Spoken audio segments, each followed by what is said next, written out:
عمرو وناصر الاثنين كانوا مصابين وخلاص. انا هلعب ابدا الماتش. لعب نصر. هل مفيش حد انت كلمته وكنت يعني حاسس ان هو هيقف جنبك وما يقفش بص، جنبك؟ هي ناس دلوقتي خذلتك، يعني في ناس هي خذلت حسام باولو في الفتره دي. هي اللي كانوا واقفين جنبك وكانوا واقفين معاك، ما خلاص.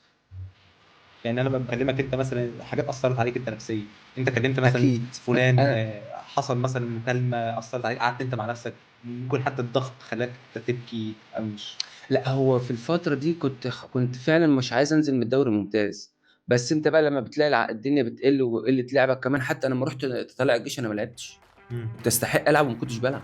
كان كان السبب معايا في ناصر كده. منسي وعمرو جمال في اتنين فراوده. كان ناصر ماسي بيلعب عليك اساسا. كان ناصر وعمرو الاثنين بيلعبوا عليا. اه. ده انا وانت هحكي كنت شايف لك نفسك قاعد. هحكي لك موقف اه. في الجيش. عمرو وناصر الاثنين كانوا مصابين، واحنا كنا عاملين معسكر في اسكندريه، تمام. مم. الاثنين كانوا مصابين وبيعملوا جلسات. وانا كنت بصحى الساعه 6، بنتمرن تمرين الساعه 6 الصبح وتمرين الساعه 4 العصر، تمام. مم. نزلنا من اسبوع، ما خلاص انا هلعب ابدا الماتش. مصابين الاثنين الاثنين اللي الفراوده اللي موجودين. موجودين معايا مصابين اه. وبيتعالجوا. بس هو انت مقتنع بيا مش مقتنع بيا هتلاقيها. انا الثالث. اه. مش هتلعبني بقى، دي حاجه بتاعتك بقى. اه. فنزلت. كان ماتش الزمالك بعديها. ماتش الزمالك اللي كسبناه 3 في السويس. اه. لعب نصر هو مصاب. بقى هو كان رجع من الاصابه. رجع من الإصابة، لعب الماتش.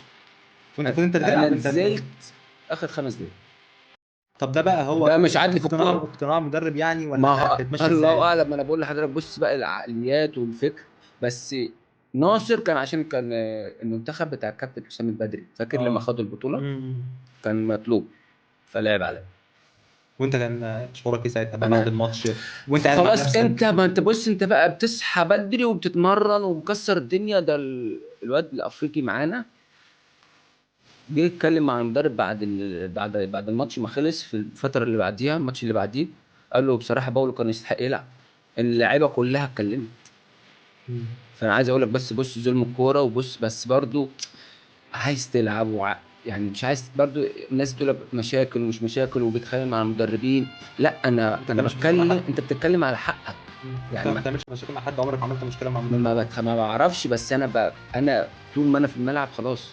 انا بره الملعب دي بالنسبه لي ببقى مضغوط بقى وعايز العب وعايز اكسب فرقتي. فانا مش من النوع اللي بحب اقعد بره كتير، او مثلا ما العبش او انزل بقى. بعد فتره ما بعرفش اعمل كده.